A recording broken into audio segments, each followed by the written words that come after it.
Қайырлы күн баршаңызға. Каналыма қош келдіңіздер. Бүгін мен сіздермен баклажан қосылған өте дәмді әрі өте жылдам жасалатын майонезсіз салаттың рецептімен бөлісемін. Ендеше салатты жасауға кірісейік. Ең алдымен баклажанды жуып, тазалап, ірі-ірі етіп, соломка етіп турап аламыз. Келесі кезекте туралған баклажандарды тұз салып 5-10 минутқа суы шыққанға дейін қалдырып қоямыз. Дәл осы уақыт аралығында тәтті болгар бұрышын турай бастаймыз. Мен 3 түрлі түсін пайдаландым. Сіздер кез келген болгар бұрышын пайдалансаңыздар болады. Тәтті болгар бұрышында дәл осылай баклажан тәрізді соломка етіп кесіп аламыз. Ендігі кезекте қызып тұрған майда баклажанның екі беті қызарғанша 5 минуттай қуырып аламыз. Келесі кезекте қиярды да алып, оны да соломка етіп турап аламыз. Туралған қиярларды терең ыдысымызға салып, дәл осылай қызанақты да соломка етіп тураймыз да қиярдың үстіне саламыз. Құрметті қыз-келіншектер, қазақ тілді осындай каналдардың кеңінен дамуына аз да болса өз үлестеріңізді қосып, осы видеом ұнаса лайк басып, каналға тіркелуді ұмытпаңыздар. Дәл видеода көріп тұрғандарыңыздай, қызанақты да осылай ұзынша етіп турап, қиярдың үстінен саламыз. Араластыруға ыңғайлы болу үшін осындай тереңде ыдысқа салыңыздар.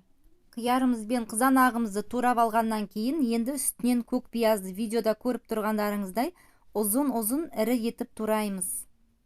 Құрметті қыз-келіншектер, баклажанның көп уақытында осы тойымды салатты міндетті түрде жасап көріңіздер.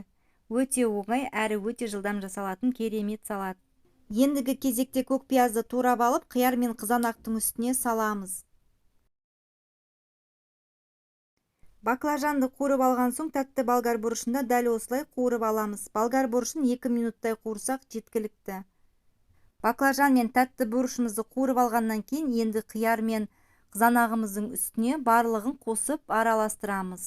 Ендігі кезекте 2 бас сарымсақты үкіштен өткізіп қосамыз және орегано приправасын, кинза және де татымына қарай тұз, бұрыш қосамыз.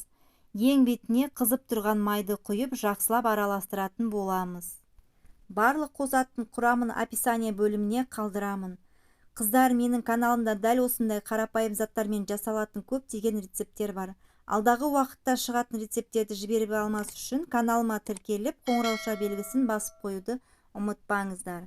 Дәл видеода көріп тұрғандарыңыздай ыстық сұйық майымызды қосып салатымызды араластыратын боламыз. Мінекей осымен салатымыз дайын.